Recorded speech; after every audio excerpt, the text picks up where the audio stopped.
hei vun hi det ni som ni thathum sang ni som ni pali nia hei tunah hian mamte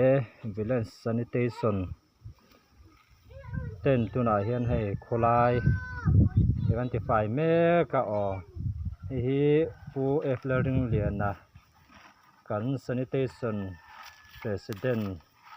ania tichuan abulami hi nula vilo zomi sanitation treasurer ania tunai hian hei khulai khuchhung hi kan ti fai renga hei helai se train lai phei hi chu bolhlo hi reng maya hei he lai ko panga tang hianin hei tunah hian chuan kan pinga voinia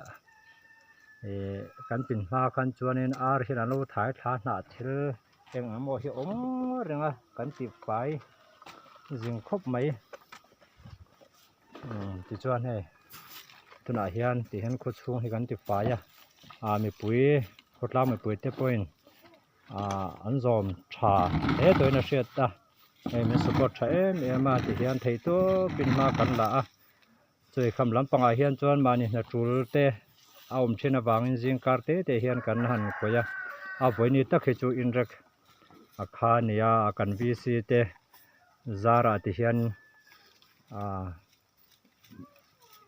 kan dilna te min ngai pawimawh saka ti hian hei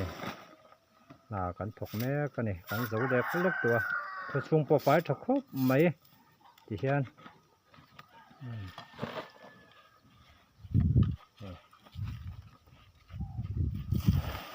pati chin kha